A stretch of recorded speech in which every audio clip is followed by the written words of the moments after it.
Amis du Chronodox, bonjour. Aujourd'hui, je vais vous faire découvrir un super-héros qui est né dans la période folle des 30 Glorieuses. Je veux bien entendu parler de Spider-Man. Spider-Man, de sa véritable identité Peter Parker, est apparu pour la première fois aux États-Unis en 1962. C'est sous la plume de Steve Ditko et dans la pensée du célèbre scénariste Stan Lee que le personnage est né. Il trouve sa place dans le comic Amazing Fantasy mais devient rapidement viral, ce qui lui vaut de pouvoir être publié dans un magazine qui lui est attribué. Pour l'histoire, Peter Parker est un jeune étudiant qui, durant un de ses travaux, se fait mordre par une araignée radioactive. Cette morsure lui confère des pouvoirs extraordinaires qui, dans un premier temps, vont lui servir à gagner de l'argent. Mais le meurtre de son oncle va changer sa façon de les utiliser. Désormais, la lutte contre le crime deviendra son principal cheval de bataille. Étant un journaliste photographe amateur en manque d'argent, il décide d'utiliser son appareil photo pour obtenir des clichés de sa propre identité secrète et pouvoir ensuite les vendre à des magazines d'actualité. Voilà comment Spider-Man débute sa vie de super-héros.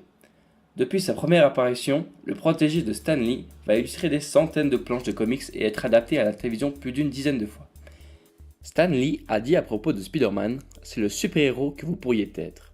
En effet, si l'on reprend l'histoire de Peter Parker, c'est un jeune américain qui ne possède aucune qualité qui le rende désirable, outre ses bonnes aptitudes en sciences. En résumé, il s'agit d'un gringalet totalement anonyme dans la société.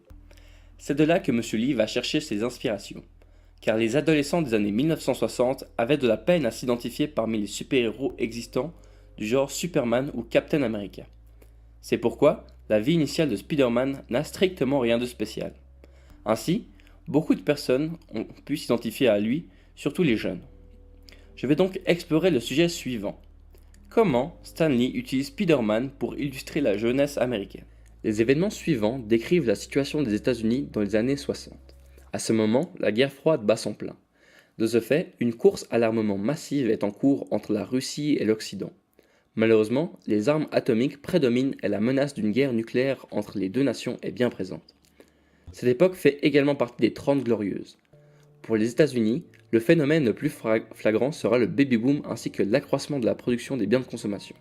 En effet, celui-ci est directement lié au retour du plein emploi suite au crash boursier de 1929 et de la Seconde Guerre mondiale. Ainsi, les améliorations se font sur tous les fronts de l'industrie. C'est une période de nouveautés technologiques qui apporte plus de confort à la population. C'est dans ce courant que Spider-Man est créé. Néanmoins, malgré que les années 60 soient une période faste pour les Amériques du Nord, celle-ci connaît aussi les premières contestations. En effet, tout le monde n'adhérait pas au système capitaliste. Ainsi, les premiers mouvements contre-gouvernementalistes se manifestent publiquement. On peut entre autres citer la révolution de mai 68 qui remettait en cause le modèle de vie actuel et les causes de la guerre du Vietnam. Bien que tout le monde bénéficiait de davantage de confort, tout le monde ne pouvait pas se vanter d'être riche et certaines d'entre elles avaient du mal à s'insérer dans le modèle capitaliste. On peut dire que les années 60 sont une période de grands changements, que ce soit pour les États-Unis ou le reste du monde. C'est un peu la base de l'époque actuelle. En 1938 et 1940 sont nées les légendes Superman et Captain America, des héros de comics qui ont été durant un long moment la coqueluche des lecteurs. Superman est un Kryptonien qui a émigré sur Terre et qui a toujours possédé des pouvoirs surhumains tels que pouvoir voler ou envoyer des lasers avec les yeux. Captain America est lui bel et bien un habitant de la Terre. Il cherche continuellement à se faire engager par l'armée, mais il est à chaque fois réformé à cause de son physique particulièrement mal adapté. Jusqu'au jour où un programme secret de l'armée le recrute pour faire de lui un surhomme. Ces deux personnages ont en commun d'avoir été illustrés en train de combattre les ennemis des États-Unis durant la guerre. Malheureusement, à la fin de celle-ci, le public se désintéressa de ces comics qui étaient devenus à leurs yeux trop simples. Car avant, les planches étaient uniquement fournies de héros tabassant les ennemis de l'Amérique. Les scénaristes ont donc suivi la tendance en créant des histoires avec des contenus technologiques plus soutenus qui les rendaient plus attrayants. Mais au fur et à mesure des héros qui se créaient sur les planches de BD, il manquait toujours des éléments qui permettaient au lecteur de s'identifier par rapport aux héros. Spider-Man est l'un des précurseurs dans le domaine. Comparé aux deux héros précédemment cités, celui-ci n'a jamais cherché à vouloir combattre le crime et est à la base un humain.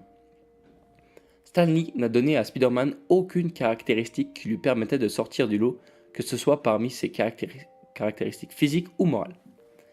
Peter Parker est de ce fait le jeune photographe paumé et maladroit que l'on connaît avant sa transformation. Mais cela le rend très charismatique, car beaucoup de gens se sont sentis concernés par sa maladresse qui est aussi la leur.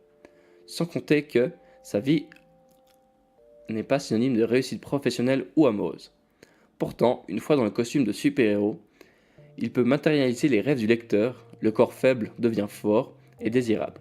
L'inexistence sociale se transforme en reconnaissance, voire en idolâtrie.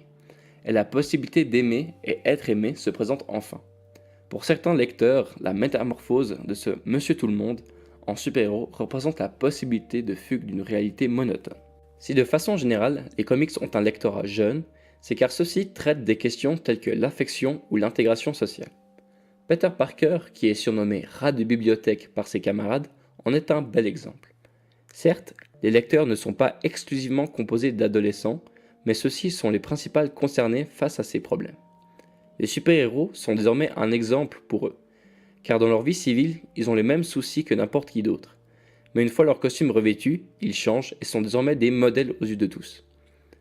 Leur réussite dans la vie ainsi que leur victoire face aux ennemis qu'ils combattent procure à ces justiciers un sentiment de confiance en soi qui pourrait symboliser pour un lecteur de bonnes actions ou des résultats glorifiants dans un contexte qui leur est propre. Le rôle de Spider-Man serait donc multiple. Dans un premier temps, il devrait signifier au lecteur qu'il est comme lui et ainsi lui faire penser qu'un jour il pourrait être un héros, et dans un deuxième temps traquer ses ennemis. Toujours dans l'idée de rapprocher le personnage lambda à celui de Spider-Man, Stan Lee cherche à nous montrer que ce ne sont pas les pouvoirs du personnage qui font de celui-ci un héros, mais bien son costume. C'est uniquement lorsque son oncle prononce la phrase « un grand pouvoir implique de grandes responsabilités » que Peter Parker décide de devenir Spider-Man. Car avant, celui-ci préférait user de ses pouvoirs pour simplement gagner de l'argent. Ainsi, il décide de devenir un acteur du changement. Mais en quoi Spider-Man est-il similaire à nous autres ? Il faut pour cela se rappeler le contexte géopolitique lors de la création de Spider-Man. Les États-Unis sont en train de vivre un boom économique phénoménal dû principalement au progrès technologique ainsi et le début d'une nouvelle société basée sur le consumérisme. Le chômage est également bas. En arrêtant les imposteurs et autres bandits, Spider-Man se fait une place dans la société. Il lui procure davantage de sécurité et se sent utile par rapport aux gens qui la composent. Les jeunes de l'époque ont également besoin d'une place et contribuer au développement du monde. Certains travaillent à l'usine, tandis que d'autres dans des bureaux. Mais ils ont en commun le fait de porter un uniforme. C'est cet uniforme qui leur procure leur statut de travailleur. Car nous aurions beau avoir des capacités intellectuelles et physiques très élevées, elles ne serviraient à rien si nous ne les mettions pas à disposition d'une tâche. On peut alors en conclure que M. Lee cherche indirectement à faire passer un message aux jeunes lecteurs, qui serait une invitation à contribuer au développement du pays en trouvant un emploi. Si les super-héros sont quelque peu tombés dans l'oubli dans les années 90 à 2000, ils ont refait surface ces dernières années grâce aux sagas que Marvel a décidé de mettre sur écran, telles que Iron Man ou Batman vs Superman. Ces réalisations ont eu un immense succès à travers le monde et ont reboosté cette industrie. C'est ainsi que l'on verra encore apparaître de nouveaux super-héros qui touchent une gamme de publics encore plus large. Qui dit public plus large dit problème de représentation des minorités. Nous verrons bientôt apparaître des personnages de couleur ou faisant partie de la communauté LGBT. C'est comme cela que l'on peut se rendre compte des changements sociaux qui se sont effectués entre la création de Spider-Man et aujourd'hui.